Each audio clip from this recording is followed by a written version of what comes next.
Bem-vindos a mais um Clube do Livro e a gente vai continuar a leitura da Yoga do Bhagavad Gita de Paramahansa Yogananda para aprendermos juntos um pouquinho mais desse conteúdo riquíssimo que existe dentro do Yoga.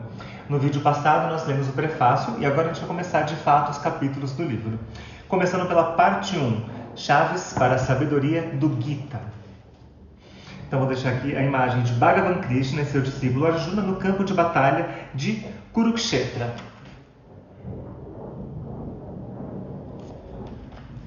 Então, capítulo 1. Introdução ao Cântico do Espírito. O Bhagavad Gita é a mais apreciada das escrituras da Índia, a escritura das escrituras. É a Bíblia ou Sagrado Testemunho Hindu, o livro em que todos os mestres confiam como fonte suprema de autoridade das escrituras. Bhagavad Gita significa Cântico do Espírito. A comunhão divina da percepção da verdade entre o homem e seu Criador, os ensinamentos do Espírito através da alma, o cântico que deve ser ininterruptamente cantado. Todo o conhecimento do cosmos está condensado no Gita. Sendo supremamente profundo e todavia revestido de linguagem reveladora, de beleza e simplicidade reconfortantes, o Gita tem sido compreendido e aplicado em todos os níveis das atividades e do empenho espiritual do ser humano, sendo abrigo de um imenso espectro de seres humanos com suas diversificadas naturezas e necessidades. Em qualquer ponto que se esteja no caminho de volta para Deus, o Gita lançará luz sobre esse segmento da jornada. A sabedoria de uma antiga idade superior da civilização. Em sua literatura, a Índia preservou sua civilização altamente evoluída, que remonta a uma gloriosa idade de ouro, desde a antiguidade perdida no tempo em que apareceram os Vedas, passando por um grande desenvolvimento de subsequentes poesias e prosas extraordinárias, os hindus deixaram os sinais de sua civilização não em monólitos ou edifícios em ruínas, mas na arquitetura de escritos ornamentais esculpidos na eufônica língua sânscrita. A própria composição do Bhagavad Gita, sua retórica, aliterações, dicção, estilo e harmonia, mostra que a Índia havia, desde muito tempo, passado pelos estados de desenvolvimento material e intelectual e alcançado um elevado pico de espiritualidade.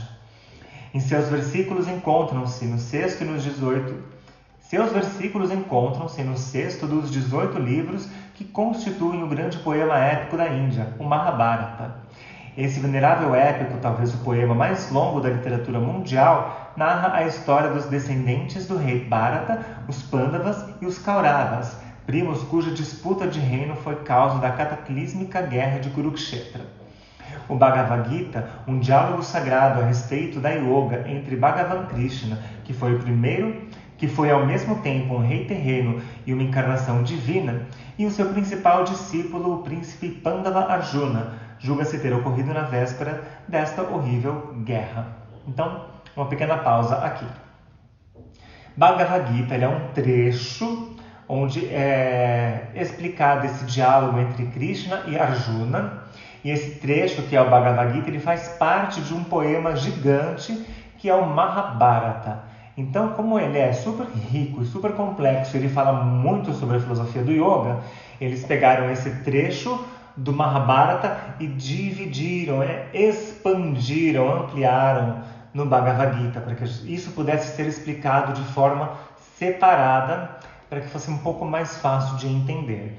Mas ele consegue ser assim único, mesmo apartado do Mahabharata, tendo o conhecimento de Bhagavad Gita, você não precisa, ler o Mahabharata inteiro, você pode ler também, mas só o Bhagavad Gita ele já é super rico.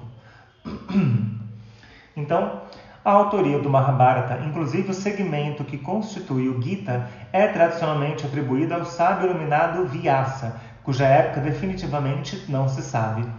Vyasa é tradicionalmente relacionado com muitas obras literárias, primeiramente como organizador dos 4 Vedas, razão pela qual é chamado de Veda Vyasa. Depois como compilador dos Puranas, que é o livro sagrado que ilustra o conhecimento védico por meio das narrativas históricas e lendárias dos antigos avatares, santos e sábios, reis e heróis da Índia. E como autor do épico Mahabharata, que se diz ter sido composto em 2 anos e meio, em sequência ininterrupta, durante seus últimos anos que ele passou em retiro isolado no Himalaia. Então, Já vou trazer aqui um dos trechos que eu comentei que ele traz aquele livro maior, daqueles 2 volumes. Já vou trazer aqui o primeiro trecho. A Sabedoria Intemporal da Índia. Um legado das escrituras hindus é que a civilização da Índia remonta muito antes do que os historiadores ocidentais contemporâneos reconhecem. Em The Holy Sciences Los Angeles Self-Realization Fellowship, Swami Sri Yukteswar calcula que a idade de ouro em que a civilização material e espiritual da Índia alcançou o auge terminou em torno de 6.700 a.C., tendo florescido por muitos milhares de anos antes disso. A literatura sagrada da Índia relaciona muitas gerações de reis e sábios que viveram antes dos eventos que são o principal assunto do Mahabharata. No próprio Gita, Krishna descreve a longa decadência da cultura espiritual da Índia desde a Idade de Ouro até a sua própria época, enquanto o conhecimento da yoga era gradualmente perdido.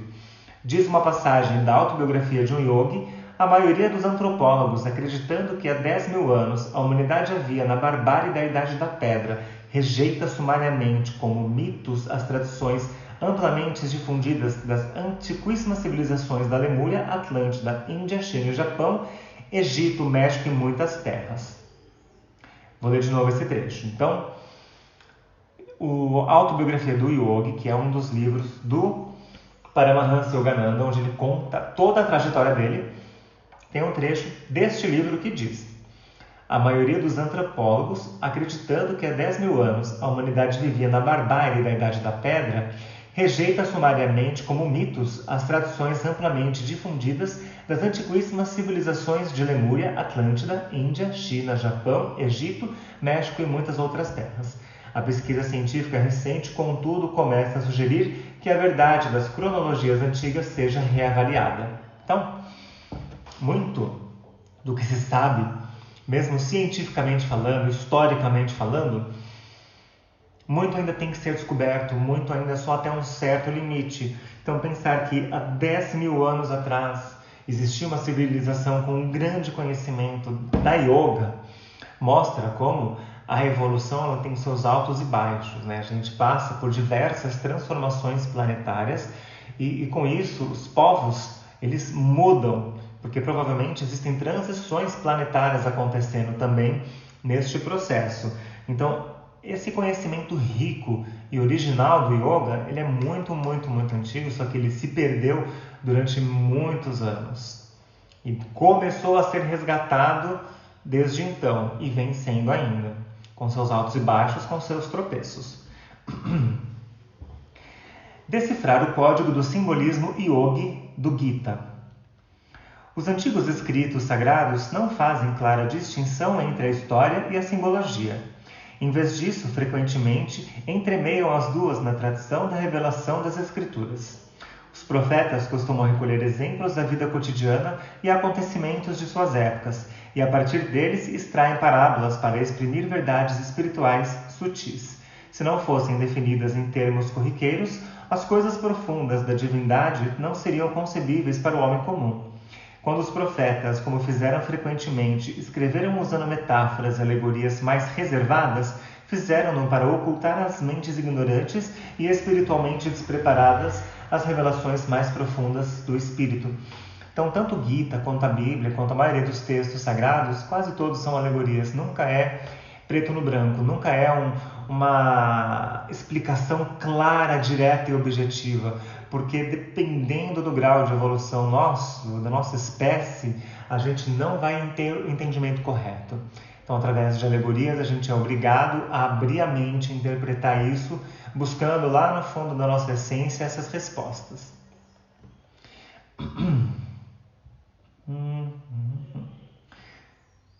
Desse modo, o Bhagavad Gita foi escrito de maneira muito engenhosa pelo sábio Vyasa, em linguagem de símiles, metáforas e alegorias, entremeando fatos históricos com verdades espirituais e psicológicas, e apresentando em palavras um painel das tumultuosas batalhas interiores que precisam ser travadas, tanto pelo homem de tendências materiais, quanto pelo homem de inclinações espirituais. No interior da dura casca da simbologia, ele escondeu os mais profundos significados espirituais para protegê-los da devastação da ignorância das idades das trevas, para os quais a civilização estava descendo ao tempo em que terminava a encarnação de Sri Krishna na Terra. Do ponto de vista histórico, é extremamente improvável que, como descreve o Gita, à beira de uma guerra tão horrorosa quanto a relatada no Mahabharata, Krishna e Arjuna tivessem levado seu carro de combate para o campo aberto entre os dois exércitos opostos em Kurukshetra e ali empreendessem um extenso discurso a respeito do yoga. Enquanto muitos dos principais acontecimentos e pessoas que aparecem no conciso Mahabharata tenham, sem dúvida, base em fato histórico, a apresentação poética dessas pessoas e acontecimentos no épico foi arrumada de maneira conveniente, significativa e maravilhosamente condensada na parte de Bhagavad Gita, para o propósito primordial de compendiar a essência de Sanatana Dharma, a religião eterna da Índia. Então, o que ele quer dizer aqui é que essa batalha, é óbvio que não estava ali os dois povos prontos para entrar em batalha, e aqui Krishna com o seu discípulo Arjuna ficaram aqui horas e horas discutindo sobre yoga, né? Isso é claro que é uma alegoria, mas é para exemplificar de forma mais fácil de entender como essa batalha, este campo de batalha, ele existe dentro de cada um de nós. Por isso que ele chama de batalhas internas. Portanto, ao interpretar a Escritura, é preciso não ignorar os elementos factuais e históricos em que a verdade foi acondicionada. Precisa-se distinguir entre um exemplo comum de uma doutrina moral ou a narrativa de um fenômeno espiritual e uma intenção esotérica mais profunda. Tem-se de saber reconhecer os sinais da convergência dos exemplos materiais com as doutrinas espirituais, sem tentar arrancar de tudo um significado oculto. Precisa-se saber como intuir as pistas e as declarações expressas do autor e jamais ir procurar significados que ele não teve a intenção de manifestar, deixando-se confundir pelo entusiasmo e pelo hábito imaginativo de tentar extrair significado espiritual de todas as palavras ou afirmativas. O verdadeiro modo de compreender a Escritura é por meio da intuição, sintonizando-se a pessoa com a percepção interna da verdade. Com o auxílio de um guru que tem a realização divina, aprende-se a usar o quebra-nozes da percepção intuitiva para romper a dura casca da linguagem e da ambiguidade e obter a polpa da verdade nos dizeres das Escrituras. Meu guru Swami Sri Yukteswar jamais me permitiu ler com interesse meramente teórico qualquer estrofe do Bhagavad Gita ou dos aforismos de Patanjali, o maior expoente indiano da yoga. O mestre me fazia meditar nas verdades das Escrituras até que me tornasse unificado com elas. Então ele as discutia comigo. Deste modo, durante esses anos preciosos na abençoada companhia do mestre, ele me deu a chave para desvendar o mistério dessa Escritura.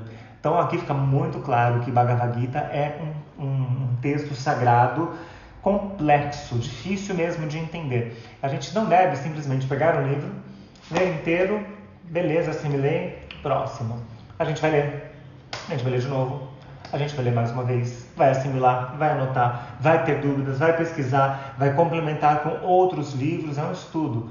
Bhagavad Gita é um estudo, a gente tem que ler, assimilar, estudar, aprender e meditar sobre aquilo que a gente lê, porque isso a gente vai aplicar na nossa vida, em busca de melhorias, em busca de evolução. Então, voltando, a história do Mahabharata começa 3 gerações antes da época de Krishna e Arjuna, nos tempos do rei Shantanu. A árvore genealógica dos Kurus e dos Pandus, originando-se em Shantanu, descreve passo a passo, analogicamente, a descida do espírito à matéria no universo e no homem. Em si, a conversação do Gita diz respeito ao processo pelo qual essa descida pode ser invertida, capacitando o homem a voltar a ascender da consciência limitada de si mesmo como ser mortal até a imortal consciência de seu verdadeiro eu, a alma unificada com o espírito infinito. Então aqui ele explica que em algum momento, a gente estava num grau mais elevado espiritualmente. Algo aconteceu nesses muitos mil anos atrás que nós caímos, né? A nossa energia ela caiu do sutil para o denso. Então a gente vê aqui, né, do sutil para o denso num plano agora material, num plano terrestre, terreno, que é o que nós vivemos atualmente. E a gente tem que agora fazer o caminho de retorno, a gente tem que voltar para esse estado de evolução que nós estávamos. Por isso que dizem que está tudo dentro da gente. Nada é novidade. A gente está apenas redescobrindo coisas que já são nossas, resgatando, relembrando. Então, a prática do yoga, ela trabalha muito este caminho de retorno. Por isso que fala que a prática de yoga usa o corpo como instrumento, mas o objetivo maior é a iluminação, é a meditação, porque esse é o resgate a quem você verdadeiramente é. E é por isso que é um trabalho muito mais energético do que físico. A gente trabalha muito mais os chakras do que os músculos. Toda a parte física é apenas uma consequência, mas nunca é o objetivo. Então, o diagrama dessa genealogia está representado em God Talks with Arjuna, que é o livro maiorzinho, junto com o significado espiritual dos vários personagens, como foi exposto por Lahiri Mahasaya.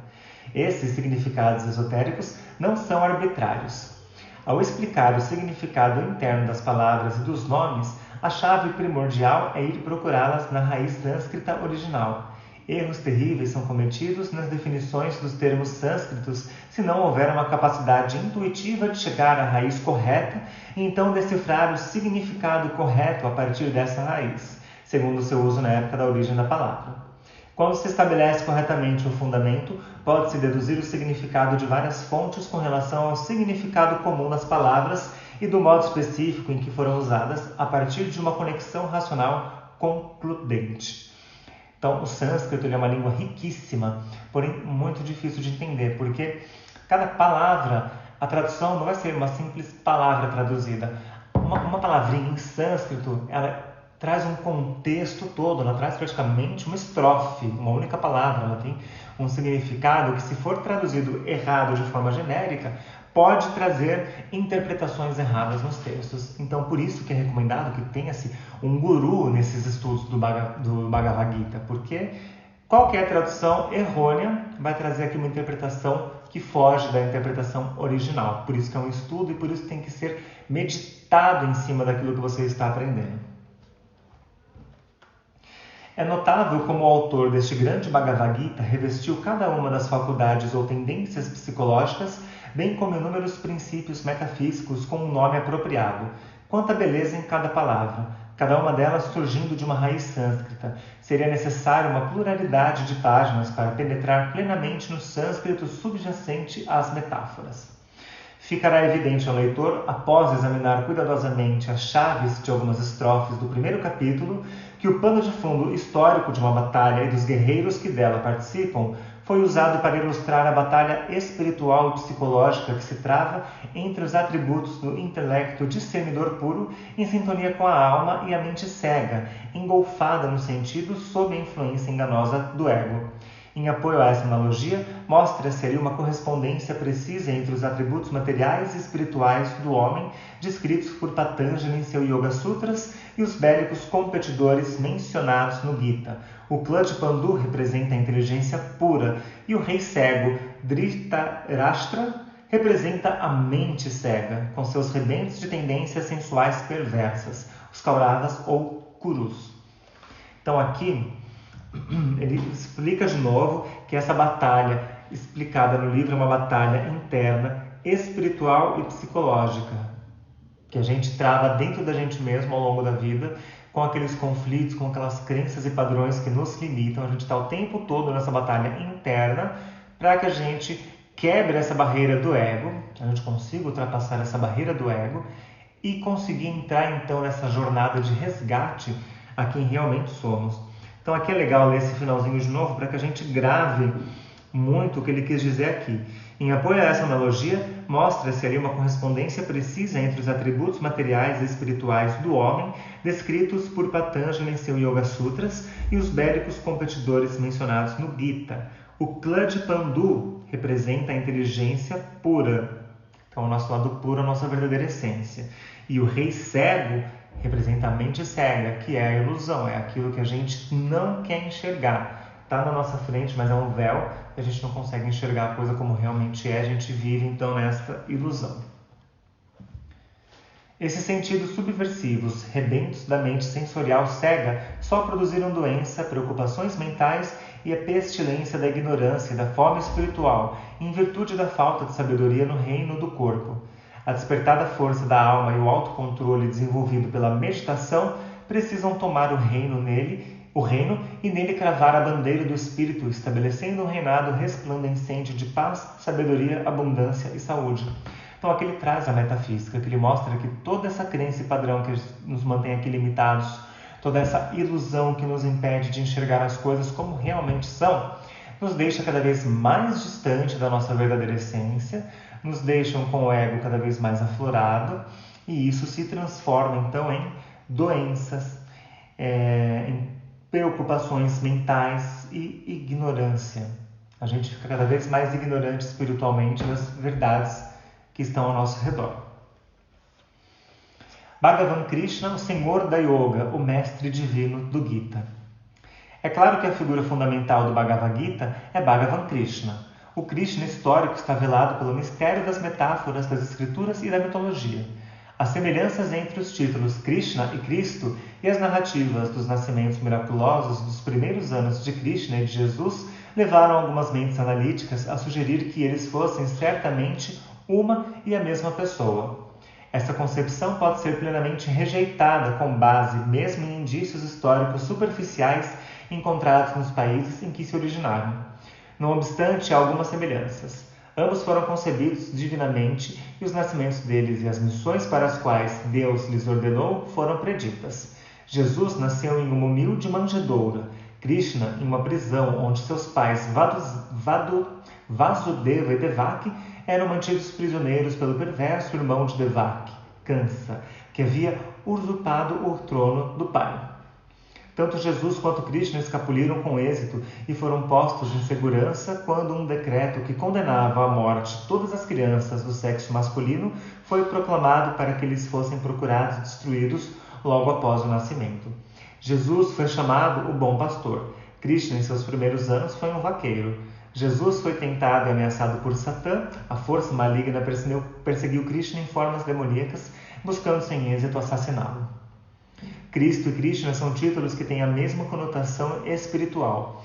Jesus, o Cristo, e Yadava, o Krishna. Yadava é o nome da família de Krishna, que significa sua tendência de Yadu, originador da dinastia Vrishni. Esses títulos identificam o estado de consciência manifestado por esses dois seres iluminados. A unidade deles estando encarnados com consciência de Deus onipresente na criação.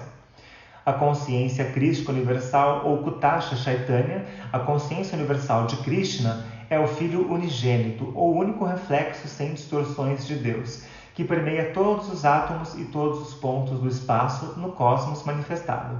A totalidade da consciência de Deus está manifestada naqueles que têm a plena percepção da consciência de Cristo ou de Krishna. Como a consciência deles é universal, a luz que deles emana é derramada pelo mundo inteiro. Um Siddha é um ser aperfeiçoado que alcançou completa libertação no espírito. Ele se torna um Paramukta, supremamente livre, e pode então voltar à Terra como Avatara, como fizeram Krishna, Jesus e muitos outros salvadores da humanidade ao longo das eras. Aqui tem uma nota. A palavra sânscrita Avatara significa descida. Suas raízes são Ava, para baixo, e Tri, passar. Nas escrituras hindus, Avatara significa a descida da divindade à carne. Então, o que ele quer dizer aqui? Que tanto Cristo quanto Krishna foram avatares, que eram esses seres divinos, a divindade, que desceu na matéria, na carne, para trazer um pouco de luz aqui para as pessoas que estão muito perdidas nessa ignorância espiritual. Então ele veio trazer clareza, veio trazer um pouco de compreensão desse resgate que as pessoas têm que fazer e ainda se perdem muito por causa do ego. Sempre que a virtude declina, uma alma iluminada por Deus vem à Terra para novamente impulsionar a virtude para adiante. Isso aqui já é um trecho do próprio Bhagavad Gita. Um avatar ou encarnação divina tem dois propósitos na Terra, um quantitativo e outro qualitativo. Do ponto de vista quantitativo, ele eleva o povo em geral por meio de seus nobres ensinamentos a respeito do bem contra o mal. Mas o principal propósito de um avatar é qualitativo, criar outras almas de realização divina, ajudando a tantos quanto seja possível a alcançarem a libertação. Esse último propósito representa o laço espiritual extremamente pessoal e íntimo, formado entre guru e discípulo, a união de um empenho espiritual pleno de lealdade da parte do discípulo e as bênçãos divinas conferidas pelo guru. Estudantes são aqueles que recebem apenas um pouco da luz da verdade, mas os discípulos são aqueles que seguem de maneira completa e invariável, de modo dedicado e devotado, até que tenham alcançado a própria liberdade em Deus. No Gita, Arjuna aparece como um símbolo do devoto ideal, o discípulo perfeito. Então, quando a humanidade está muito perdida nessa ignorância, neste ego, é quando essas divindades encarnam aqui no planeta para trazer um pouco de luz, para que as pessoas possam ser colocadas de novo nesse caminho que elas estão se perdendo.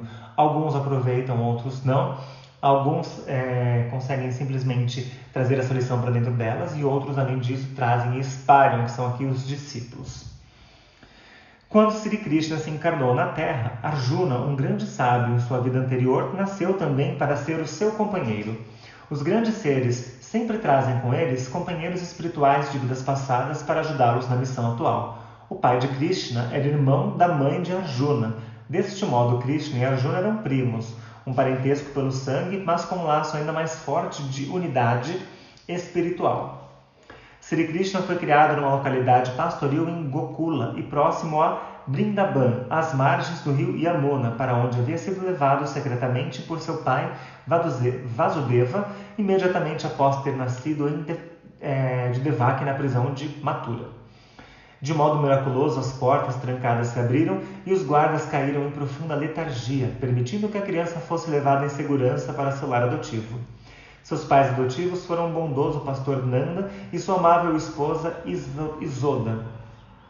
Como criança em Vrindavan, Krishna surpreendeu a todos com sua sabedoria precoce e a exibição de poderes incríveis. Sua alegria interior frequentemente rompia em explosões travessas, para a diversão, encanto e às vezes consternação daqueles que eram objeto de traquinagem. Um incidente assim revelou a Yasoda a natureza divina da criança a quem ele servia da mãe. O garoto Krishna gostava de surrupiar o queijo que as queijeiras preparavam e comeu. Uma vez encheu tanto a boca que Yasoda receou que ele se sufocasse. Assim ele correu para abrir à força a boca entupida. Entretanto, em vez do queijo, dizem narrativas populares que era a terra que ele estava comendo. Ela contemplou na boca aberta do menino todo o universo, o corpo infinito, Vishvarupa, do Criador, inclusive a própria imagem dela. Assustada, ela desviou os olhos da visão cósmica, feliz em ver e apertar de novo ao seio seu querido menininho. Belo de corpo, de aparência, de encanto e modo de ser irresistíveis, corporificação de amor divino, comunicando alegria a todos, o menino Krishna era querido por todos na comunidade e um líder e um amigo entusiasticamente aceito por seus companheiros de infância, os Gopas e as Gopis, que com ele apacentavam os rebanhos de vacas da aldeia nos arredores campestres. O mundo, viciado nos sentidos como único meio de gratificação, tem pouca capacidade de entender a pureza do divino amor e da amizade que não trazem consigo nenhuma mácula de expressão ou desejo carnal. É absurdo considerar de um modo literal os supostos namoros de Sri Krishna com as Gopis. Há neles o simbolismo da unidade entre o espírito e a natureza, que quando dançam juntos na criação, apresentam o divino lila, folguedo para divertir as criaturas de Deus. Com as melodias encantadoras de sua flauta celestial, Krishna está chamando todos os devotos para o abrigo da união divina no samadhi da meditação, para ali se banharem no bem-aventurado amor de Deus.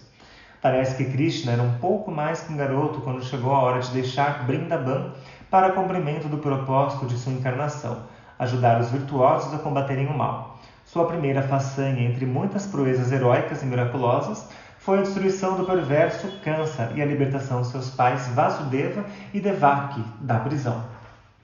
Daí em diante, ele e seu irmão Balarama foram enviados por Vasudeva para Ashram do grande sábio Sandipani para receberem educação formal. Então aqui ele está contando um pouco da história de Krishna. Eu vou fazer uma pausa para ler aqui um dos trechinhos que ele traz do livro maior. Então, pode o próprio Deus chegar a encarnar-se como ser humano? Dizer que Deus não pode fazer determinada coisa é limitá-lo. Mas há tantas coisas que Deus pode fazer e todavia não faz. Pelo menos não como os seres humanos esperariam que ele as fizesse.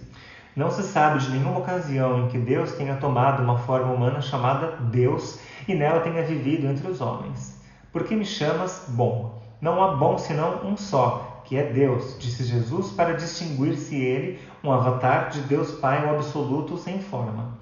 Contudo, muitas vezes o Senhor condescendeu em manifestar a si próprio por meio da encarnação de um ser completamente liberto, que, tendo sido um dia ser humano comum, tornou-se um verdadeiro reflexo ao Filho de Deus. Assim, Deus, que é todo-poderoso e pode fazer qualquer coisa, faz com que a sua onisciência opere por intermédio do corpo humano de um avatar. Assim como o oceano da consciência cósmica é consciente de uma onda-alma que se manifesta em sua superfície, também a onda-alma de um avatar é consciente do oceano da consciência cósmica, do qual ela é uma forma em manifestação. Deve-se ter em mente o que se segue sempre que se ler os diversos versículos do Gita em que o Senhor Krishna se refere a si próprio como ser supremo, como neste exemplo. Porque eu sou a base do infinito, do imortal, do indestrutível e do Dharma eterno e da bem-aventurança pura. Krishna fala como Pratyagatma. Esses termos em sânscrito são complicadinhos de ler também, viu? Que significa a alma do verdadeiro ser do homem, que é idêntica a Deus, o Espírito ou o Absoluto. As palavras de Krishna, eu sou a base do infinito, aparentam-se em alcance divino com as que Jesus pronunciou. Antes que Abraão existisse, eu sou. Krishna e Cristo falaram desde a profundeza da autorrealização, sabendo os dois que eu e meu Pai somos um. Então aqui ele explica que assim, Deus pode fazer tudo, né? Pode encarnar num corpo de um homem? Pode, se ele quiser ele pode. Talvez não tenha sido feito, não se tem nenhum conhecimento disso, né? Mas os filhos dele que ele manda como Krishna, Jesus e seres muito elevados estão cumprindo este papel. Porque o objetivo é ajudar e estimular a evolução espiritual de cada um de nós. Então é isso que o Bhagavad Gita explica para a gente, foi isso que Jesus veio fazer, e isso que Krishna também veio fazer, e tantos outros mestres e sábios espirituais. Sendo de estirpe real, Krishna, adulto, desempenhou deveres de um rei, envolvendo-se em muitas campanhas contra os reinos de governantes perversos. Estabeleceu a capital de seu próprio reino em Dvarka, em uma ilha ao largo do estado ocidental de Gujarat. Grande parte de sua vida está entremeada como a dos Pandavas e dos Kauravas, cuja capital estava no centro-norte da Índia, próximo ao lugar atual de Delhi.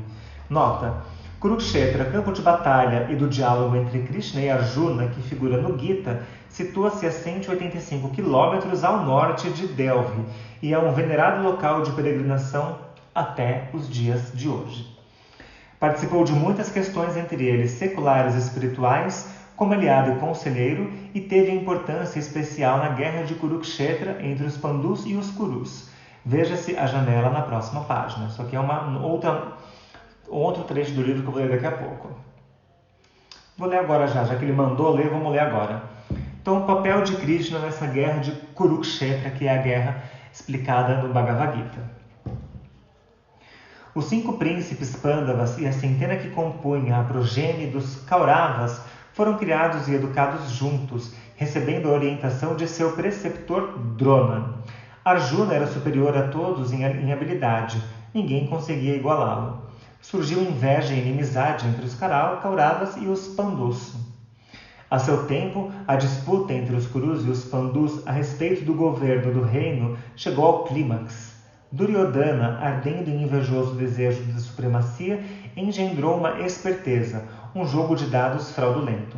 Por meio de astuciosa maquinação elaborada por Duryodhana e seu perverso tio Shakuni, artista consumado na fraude e no logro, Yudhishthira, o irmão mais velho dos Pandavas, foi derrotado lance após lance e finalmente perdeu seu reino, depois a ele mesmo e a seus irmãos, e em seguida a Draupadi, esposa deles.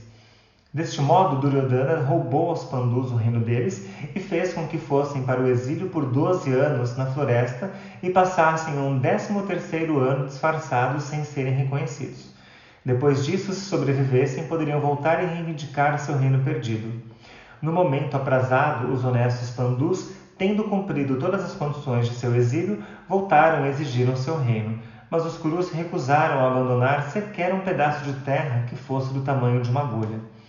Quando se tornou inevitável a guerra, Arjuna da parte dos pandus e Duryodhana da parte dos curus foram em busca do apoio de Krishna à sua causa. Duryodhana chegou primeiro ao palácio de Krishna e sentou-se arrogantemente à cabeceira do leito em que Krishna estava repousando, fingindo dormir.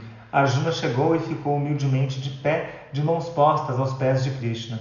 Quando o Avatar abriu os olhos, foi, portanto, Arjuna que ele viu primeiro. Ambos pediram a Krishna que ficasse com eles na guerra. Krishna declarou que um lado teria seu enorme exército e o outro lado teria ele próprio como conselheiro pessoal, porque, contudo, ele não pegaria em armas no combate. Foi dado a Arjuna ser o primeiro a escolher. Sem hesitar, ele sensatamente escolheu o próprio Krishna. O ambicioso Duryodhana regozijou-se em ficar com o exército. Antes da guerra, Krishna serviu como mediador para tentar resolver a disputa de maneira amigável, viajando de Dvarka para Hastinapura, a capital dos Kurus, a fim de persuadir Dhritarashtra, Duryodhana e os outros Kurus a devolverem aos Pandavas o reino que de direito era deles. Mesmo ele, entretanto, não foi capaz de levar Duryodhana, enlouquecido pelo poder, e seus seguidores a aceitarem uma decisão justa, e foi então declarada a guerra. O campo em que se deu o conflito foi Kurukshetra. O primeiro versículo do Bhagavad Gita começa na véspera desta batalha. No final ocorreu a vitória dos Pandus. Os 5 irmãos reinaram com nobreza sob a suzerania do mais velho Yudhishthira, até que no final de suas vidas retiraram-se para o Himalaia e ali entraram nos domínios celestes. Então aqui, o que ele já explica nesse trechinho? Que na hora que a guerra se tornou algo inevitável, você poderia escolher o lado material, o lado do instinto, aquela coisa da energia densa. Vamos pegar aqui o primeiro chakra, os instintos de sobrevivência, lá na base da coluna, que é: eu quero o exército, porque eu quero vencer a guerra, eu quero lutar com todas as armas, unhas e dentes. Já Arjuna, que pôde escolher primeiro entre os conselhos de Krishna ou o exército de Krishna, ele escolheu os conselhos, porque é a parte espiritual, é o bom senso, é o olhar interno, é a escuta interna, é o pensar antes de agir, é o agir de acordo com a sua verdadeira essência, é o agir com aquele seu lado verdadeiro de ser, aquele seu lado puro e natural. Então foi isso que ele quis dizer aqui nesse trechinho. Quando Sri Krishna completou a missão que lhe havia sido ordenada por decreto divino a cumprir na terra, retirou-se então para a floresta. Ali ele deixou o corpo em resultado de uma ferida acidental que lhe fora infligida por uma seta do arco de um caçador, o qual o tomara equivocadamente por um servo enquanto ele repousava numa clareira. Acontecimento que havia sido predito como causa de seu abandono da terra. No Bhagavad Gita, nossa atenção se concentra no papel de Sri Krishna como guru e conselheiro de Arjuna e na mensagem divina da yoga que ele prega como preceptor do mundo. O caminho da atividade correta e da meditação para a comunhão divina e a salvação, sendo que a sabedoria dessa mensagem o entronizou no coração e na mente dos devotos de todas as eras. Ouvimos falar dos santos, ascetas ou profetas nos bosques ou nos ermos retirados, que foram apenas homens de renúncia. Mas Sri Krishna foi um dos maiores exemplos de divindade, porque viveu e manifestou-se como um Cristo, e ao mesmo tempo desempenhou os deveres de um nobre rei. Sua vida demonstra o ideal não de renúncia à ação, que é uma doutrina que entra em conflito com o homem circunscrito a um mundo em que a atividade é o alento da vida. Mas em vez disso, da renúncia aos desejos pelos frutos da ação que ligam à terra. Sem o trabalho, a civilização humana seria uma floresta de doenças, fome e confusão. Se todas as pessoas do mundo deixassem a civilização material e fossem viver nas florestas, as florestas então teriam de se transformar em cidades, senão os habitantes morreriam por falta de higiene. Por outro lado, a civilização material está cheia de imperfeições e infelicidade. Qual remédio poderia ser receitado? Aqui é ótimo que ele traz essa observação, porque a gente se confunde, fica equivocado sobre qual é a melhor forma de agir. Não podemos ter apegos materiais. Vamos então virar ermitões no alto da montanha, no meio da floresta, viver pelado, viver ali se alimentando de luz do sol e de matinhos do chão. Não. A civilização existe, o bem material existe, a gente está num plano material, num plano terrestre. Tudo que tem aqui tem que ser usado, porque esse é o momento que nós vivemos hoje. E aqui é o que ele disse, se todo mundo fosse viver no meio da floresta, pelado, com o que a natureza dá, sem se esforçar, sem trabalhar para conquistar nada, a gente iria ficar doente, teríamos uma nova pandemia por falta de higiene. Então fica uma reflexão, por que essa pandemia surgiu? Algo tem que ser trabalhado, algo tem que ser aqui reconquistado e resgatado. A vida de Krishna demonstra sua filosofia de que não é necessário fugir das responsabilidades da vida material. Foi o que eu comentei agora. O problema pode ser resolvido trazendo Deus para cá, onde Ele nos colocou. Não importa qual seja o nosso ambiente, o céu tem de vir à mente em que reina a comunhão com Deus. A ganância por cada vez mais dinheiro, mergulhando mais fundo em um trabalho mais prolongado, com apego ou cegueira, produzirá infelicidade. Porque a pessoa aqui trabalha demais, só quer mais dinheiro, mais dinheiro, mais dinheiro, mais e mais e mais e mais, ela se torna infeliz porque ela não está curtindo as outras coisas da vida, ela vive em função do dinheiro, ela virou refém do dinheiro, quando deveria ser o contrário, o dinheiro é o nosso refém, já que nós escolhemos o seu destino, nós o criamos, nós escolhemos o que vai ser feito. Mas quando a gente inverte os papéis e se torna escravos do dinheiro, o dinheiro comanda. E é o que nós dizemos hoje, é o dinheiro comandando, é o poder. E isso faz com que a gente trabalhe por mais e mais e mais, só que a gente está infeliz vivendo uma vida sem propósito. Todavia, a simples renúncia externa a coisas materiais, se a pessoa ainda abrigar apego interior a elas, só leva à hipocrisia e à ilusão. Para evitar as armadilhas dos dois extremos, renunciar ao mundo ou afogar-se na vida material, o homem deve treinar a mente pela meditação constante de tal modo que possa realizar as necessárias ações determinadas pelo dever em sua vida diária e ainda assim manter interiormente a consciência de Deus. Esse foi o exemplo dado pela vida de Krishna. A mensagem de Krishna no Bhagavad Gita é a resposta perfeita para a idade moderna e para qualquer idade. A yoga da ação determinada pelo dever, do desapego e da meditação para se alcançar a realização divina. Trabalhar sem a paz interior de Deus é um inferno, e trabalhar com a alegria dele sempre borbulhando na alma é levar consigo onde quer que se vá um paraíso portátil interior. Então, equilíbrio, a mensagem é essa, viva com equilíbrio. Use do bem material enquanto lhe é necessário para que você tenha casa, comida, roupa, um mínimo de conforto, higiene, o mínimo de conforto para sobreviver, mas viva com equilíbrio para que você não carregue essa escravidão pelo dinheiro que você tem e viva de forma leve. Então, faça as suas meditações. Viver em comunhão com Deus não é uma coisa de bitolados da religião, é uma coisa da espiritualidade que está dentro de cada um de nós. A meditação serve para que a gente consiga remover o véu da ilusão que a gente tem, que todos nós temos sobre os olhos. Faça essa conexão interior com a sua verdadeira essência. Por isso que a meditação ela é feita num canto silencioso. Quanto menos elementos você tiver na sua meditação, mais rica vai ser a meditação. Porque o que você quer é o silêncio interno que está dentro de você. E aí você vai viver com equilíbrio, com todo o material que você precisa e com toda a parte espiritual que você está resgatando. O caminho que Sri Krishna defende no Bhagavad Gita é a senda áurea intermediária, moderada, tanto para o homem mundano, ocupado, quanto para o mais elevado aspirante espiritual. Seguir o caminho defendido no Bhagavad Gita será a salvação deles, porque este é um livro de autorrealização universal, apresentando o homem ao seu verdadeiro eu, a alma, mostrando-lhe como ele evoluiu desde o espírito, como ele pode realizar na Terra os deveres corretos e como pode voltar para Deus. A sabedoria do Gita não é para que áridos intelectualistas realizem com seus versículos uma ginástica mental para entretenimento de dogmáticos. Em vez disso, é para mostrar ao homem e à mulher que vivem no mundo, renunciantes ou envolvidos com a vida familiar, como viverem uma vida equilibrada que inclui o contato real com Deus, seguindo os métodos graduais da yoga. Então aqui só complementa o que eu acabei de falar. O que o Gita vai trazer para a gente é como viver em equilíbrio. Ele vai trazer toda a filosofia e os ensinamentos do yoga aplicados na nossa vida real, que é muito conhecido como viver o yoga fora do tapetinho, viver o yoga fora da sala de aula. E aqui, através dos ensinamentos de Krishna, a gente vai entender como viver uma vida de forma mais leve e vencer essas batalhas internas que todos nós temos. Então aqui a gente encerra este capítulo 1 e ficamos para o próximo vídeo aqui com a leitura do capítulo 2. Qualquer dúvida, deixem um comentário aqui no vídeo e aguardo vocês no próximo.